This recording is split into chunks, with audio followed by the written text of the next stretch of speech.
Welcome to the पाठशाला। आज मैं आपको सिखाना चाहता हूँ कि आप जो वकैब आपने प्रिपेयर की है अभी तक तकरीबन 1000 वकैब के आसपास या इससे प्लस में हो गई हमारी वकैब, जो हमारी 12-13 क्लासेज हुई है। 12 क्लासेज अभी थोड़ी देर पहले अपलोड हुई होगी। 11 क्लासेज जो हुई है, 11 क्लासेज की जो वकैब होगी तकरीबन मिला के 1000 या 1000 से थोड़ा बहुत कम या ज़्यादा इसके आसपास होगी। तो आज मैं आपको ये सिखाऊंगा कि कैसे ये वकैब भूलते नहीं हैं और कभी नहीं भूलते हैं। जैसे एक प्रोसेस तो मैंने आपको बताया, जैसे माइंड बॉल का कॉन्सेप्ट। एक दूसरा कॉन्सेप्ट भी है जो मैं हमेशा अपनाया करता था। वो कॉन्सेप्ट मैंने पहले आपको इसलिए नहीं बताया क्योंकि वो सही समय नहीं था। तो कोई चीज़ कब देनी चाहिए ये बहुत ज़रूरी है। तो अब बात करेंगे उस दूसरे कॉन्सेप्ट की, उस दूसरी चीज़ की जो अब आपको इसके बाद फॉलोअप करना है। सपोज कीजिए जैसे कि मैंने 11 डेज की क्लासेज इस माइंड वॉल में फिल करवाई है, लीकेज भी साथ में मैंने आपसे फिल करवाने की कोशिश की है। अब इसके बाद होता क्या, सपोज कीजिए इस सारी क्लासेस को आपने नोटबुक पे ट्रांसफ़र किया और ये आपका नोटबुक है। इस नोटबुक पे देखो कितने टाइप के वकैब होंगे, टाइप 1, टाइप 2, टाइप 3, इस टाइप के वकैब होंगे। टाइप 1 में उस टाइप के वकैब होंगे जो आपको पढ़ते पढ़ते आसानी से याद हो गए होंगे और आपको लग नहीं रहा होगा कि भूलेगा। टाइप 2 होंगे जो इस प्रोसेस में होगा कि हाँ ठीक है हमको समझ में आ रही है, थोड़ा थोड़ा बोल रहा होगा। और एक टाइप का वकैब उसमें होगा, क्या होगा, एक टाइप का वकैब होगा जो आप बार बार पढ़ रहे होगे, आपको याद ही नहीं होगा, बार बार भूल जा रहा होगा और आपको लग रहा होगा कि अरे यार ये याद करना जंजाल का काम है। जैसे प्रीपोजिशन चार्ट में हो गया, फ्रेजल वर्ब में हो गया। तो आपको करना क्या है कि इस अपने नोटबुक में उनको स्टार मार्क करिए। क्या करिए, स्टार मार्क करिए, इंपॉर्टेंट लिखिए, डबल स्टार मार्क कीजिए। डबल स्टार मार्क जब आप करेंगे तो आपको ये पता चल जाएगा कि ये वाले वर्ड पे अब आपको फोकस। सिर्फ स्टार मार्क करने और डबल स्टार मार्क करने से आपको क्या होता है कि जब आप रिवीजन के लिए जाएंगे ना तो ऑटोमेटिकली आपका सबसे ज़्यादा जो फोकस होगा ना वो टाइप 3 पे जाएगा, टाइप 2 पे जाएगा और टाइप 1 पे उतना फोकस नहीं जाएगा। सीधा आप वर्ड पढ़ोगे, उसका मतलब आपको पता होगा, आप निकल जाओगे। तो टाइप 3 पे जैसे ही आप पहुंचोगे तो आपको पता चलेगा अच्छा ये वाला वर्ड नहीं याद है। तो यहाँ पे फोकस जाएगा, क्या होगा, आपका कॉन्सेंट्रेशन जाएगा। जैसे ही आपका कॉन्सेंट्रेशन जाएगा वैसे ही आप उस वर्ड पे और थोड़ा सा दिमाग लगाओगे कि अच्छा ये इसका मतलब ये होता है, ये भूल रहा है बार बार। अब आपको करना क्या है, इसको फिर से, इसको क्या किया है आपने, इस अभी 11 क्लासेस को ऐसे नोटबुक में ट्रांसफ़र किया है। जिन्होंने ट्रांसफ़र नहीं किया है, मैंने बताया था कि मेरी क्लासेस उनके काम नहीं आने वाली है, उनको फिर से डे 1 पे लौटना होगा। आज लौटे चाहे साल भर बाद लौटे। तो जिन्होंने गलती कर दी है वो एक काम करे, अभी से इस चीज़ को करे। अभी बहुत ज़्यादा दिन नहीं हुआ, 11 डेज बहुत कम होती है। 11 दिन मतलब 15 दिन की क्लासेज आसपास मैंने की होगी। तो ये बहुत ज़रूरी है कि जो हमने 11 या 15 दिन की क्लासेस की है उनको सही पैटर्न पे चले। तो जो लोग फॉलो कर रहे हैं शेड्यूल सही से, अब मैं उनको बताता हूँ कि उनको करना क्या है। ये आपका अब एक और एक्स्ट्रा नोटबुक होना चाहिए। क्या एक्स्ट्रा नोटबुक होना चाहिए, जो बोले तो डाउट वाले क्वेश्चन या डिफिकल्ट क्वेश्चन जिसका आप नाम दे सकते हो। अब इनका जो भी डाउट वाले हैं इस नोटबुक में आप इसको ट्रांसफ़र करो।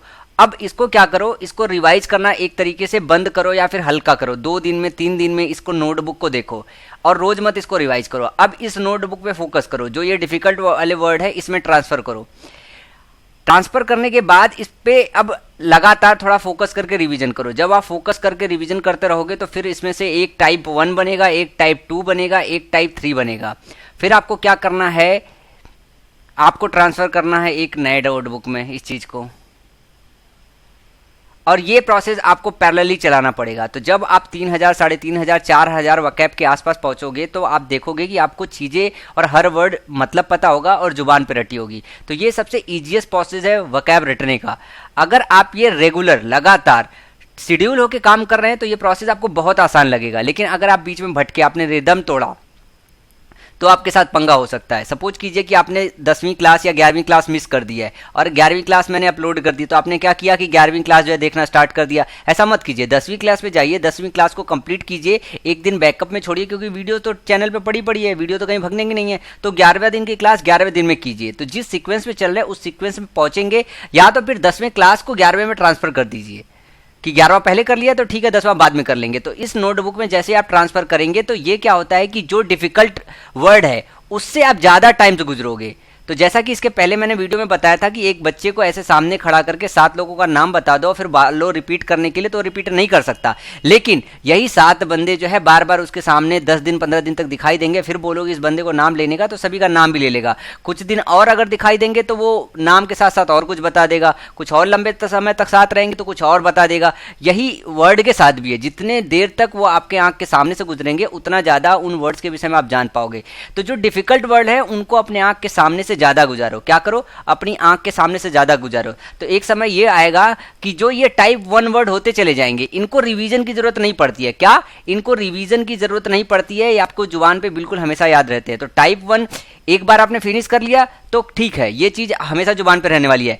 टाइप 2 में थोड़ी मेहनत करनी पड़ती है, टाइप 3 में सबसे ज़्यादा मेहनत करनी पड़ती है। अब आपको स्टार और डबल स्टार मार्क करके अपनी नोटबुक में जब रिवीजन कर रहे होते तो उस वक्त समझ में आ जाता है, अच्छा ये हमने आंख बंद कर लिया और एक साइड पे हाथ रख लिया और पढ़ना चालू किया और सीधे सीधे मतलब है। तो आप अच्छा एक बार बताना मेरे को कि रिवीजन कैसे करते हो। रिवीजन जैसे मैं करता था, तो सपोज करो कि मान लो मेरे इतना हो गया, अब मैंने इकट्ठा किया, मेरे एक पेज करके ऐसे 20 पेज हो गए रिवीजन के समय में। तो मैं सुबह जब आता था, सपोज करो कि मेरा सुबह का टाइम शेड्यूल होता था 1.5 घंटे का, कि मैं 1.5 घंटे पढ़ूंगा वक़ैब, तो उसमें क्या करता था, मैं यहाँ से एक साइड बंद कर लेता था। सपोज कीजिए ये वर्ड है, उसका मतलब है, तो इधर से हाथ रख के बंद कर लिया करता था। इधर से पढ़ता था, अच्छा याद है, इधर से पढ़ता था, अच्छा याद है, इधर से पढ़ता था, अच्छा याद है, इधर से पढ़ा और भूल गया कि नहीं याद है, तो ये क्या कम करता था, गोला मार लेता था स्टार मार्क, अच्छा ये अभी भूल रहा है। फिर इधर से पढ़ता था, इधर याद है, इधर से पढ़ता था, इधर याद है, इधर से, फिर यहाँ पे नहीं कुछ मिला तो उसको क्या किया, गोला मार लिया। अब इनको क्या करता था, मैं एक अलग से नोटबुक ट्रांसफर करना स्टार्ट करता था। तो जैसे मान लो कि 12 पन्ने हैं मेरे पास, 12 पन्ने की नोटबुक है, तो 12 पन्ने में रिवीजन के समय में 12 पन्ने में मिला के 2-2 3-3 वर्ड हर पेज में मिलते, तो ये एक पेज बनेगा। 12 से जो डिफिकल्ट वर्ड बनेगा वो सिर्फ एक पेज का बनेगा। जैसे ही वो एक पेज का बना, तो सबसे पहले जब मैं अगली बार आता था तो क्या करता था, ये बाद में करता था, पहले स्टार्ट अगले दिन मैं इसी वर्ड के रिवीजन के साथ करता था, क्योंकि ये फंस गए हैं। फिर मैंने बंद किया, पढ़ा, बंद किया, पढ़ा, बंद किया, पढ़ा। तो जब 3 दिन तक लगातार हर वर्ड रिवीजन के वक्त मुझे याद रह जाता था, तो इनको टाइप 1 की लिस्ट में डाल के फिर छोड़ देता था मैं। जब 3 दिन तक लगातार एक भी शब्द नहीं भूलता था पूरे पेज भर में, तो मैं टाइप 1 में डाल देता था। अदरवाइज अगर कोई जैसे उसमें ये हुआ कि कोई वर्ड फंस गया, तो फिर यहाँ से अब सोचिए कि ये आपका 12 पेज 12 में से आपने एक बनाया, फिर अगले 12 पेज के बाद आपको एक बनाना पड़ेगा, फिर अगले 12 पेज के बाद आपको एक बनाना पड़ेगा। तो आप समझ रहे हैं ना, ये सीक्वेंस जो है, इस सीक्वेंस में आपका बहुत ज़्यादा बेनिफिट होने वाला है। इससे करेंगे ना तो रिवीजन बहुत आसान हो जाता है, क्योंकि जैसे मैंने बताया कि रिवीजन करना है, तो रिवीजन का भी मैं ये आपको प्रोसेस बता रहा हूँ। अभी फिर से इस चीज़ को समझिए कि रिवीजन को आपको करना क्या है, क्योंकि होता क्या है कि आप इस चीज़ को और प्रॉपर तरीके से कर नहीं पाएंगे। ये आपका सपोज कीजिए 12 पन्ने का नोटबुक है, इसमें से आप 2-2 करके हर पेज में आपको भूल रहा होगा, तो वो क्या काम कीजिए, एक पेज अलग से बना लिए। अब क्या करना, 12 पेज के बजाय सबसे पहले इस पे आके फोकस करना है, फिर आपको 12 पेज पढ़ना है। और वही है कि एक साइड हाथ रखो, एक साइड से पढ़ते चले जाओ, एक साइड से हाथ रखो, एक साइड से पढ़ते चले जाओ। फिर सपोज करो कि आपने अगला 12 पेज, ये 12 दिन ऐड कर लिया हमने, अब अगला 12 दिन और ऐड करेंगे, तो अगले 12 दिन के बाद एक पेज ऐसा और तैयार होगा जो डिफिकल्ट वर्ड होगा। अगले 12 दिन बाद फिर एक ये डिफिकल्ट वर्ड तैयार होगा। तो जब इसको सुबह हर दिन पढ़ते रहेंगे, तो ये आपके लिए डिफिकल्ट वाला 3 पेज ही रह जाएगा। तो ये फाइनली बाद में देखेंगे कि आप ये डिफिकल्ट वर्ड आपको हमेशा याद रह जाएगा। हो सकता है इन्हीं में से एक आध कोई मिस हो जाए। तो ये सबसे सही पैटर्न होता है वकैब याद करने का। इससे आप वकैब हमेशा जुबान पे रख सकते हो। आज भी मैं बताऊं कि इतना समय हो गया है, मैं वकैब रिवीजन नहीं करता हूं इस वक्त। आप लोगों को जो पढ़ा रहा हूं, पढ़ने से पहले एक बार मैं देख लेता हूं कि मुझे सारे वकैब याद है कि नहीं याद है। और जैसे ही मैं वकैब पढ़ता हूं, वैसे मुझे वो वाले शब्द याद आ जाते हैं जो मैंने रट्टा मारा है। समझाने के लिए आपको मुझे हिंदी के और अच्छे वर्ड ढूंढने पड़ते हैं, लेकिन जो मैंने रट्टा मारा खुद लिख के इंग्लिश टू इंग्लिश या फिर इंग्लिश के सेंटेंस में, वो मुझे बिल्कुल एग्जैक्टली याद रहते हैं। तो आपको ये काम करना है जो मैं बता रहा हूं। इससे देखना आपका जो है नॉलेज जैसे ही बढ़ेगा, कॉन्फिडेंस में आप बहुत ज़्यादा आगे हो जाओगे।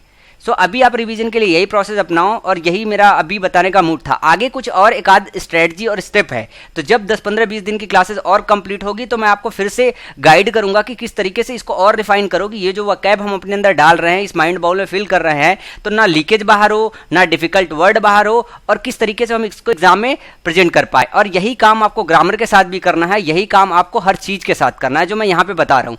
ग्रामर में मैं आपको अलग से गाइड करूंगा, वकैब में मैं आपको अलग से गाइड करूंगा। मैथ के लिए आप टोटली जो है आशीष सर पे डिपेंड होइए, आशीष सर से बोलिए। आप जहाँ कहीं भी पढ़ रहे हैं, मैं बता रहा हूँ कि आप आशीष सर को बोलिए उनको कि वो आपको गाइड करे। वो आपको गाइड करेंगे सही डायरेक्शन में, क्योंकि मुझे पता है कि उनके पास नॉलेज बहुत है। मैं आशीष सर को अच्छे से जानता हूँ, उनको बहुत सही और बहुत सही से नॉलेज है। सो अभी के लिए इतना ही, नेक्स्ट वीडियो में फिर मिलेंगे, तब तक के लिए थैंक यू, बाय बाय।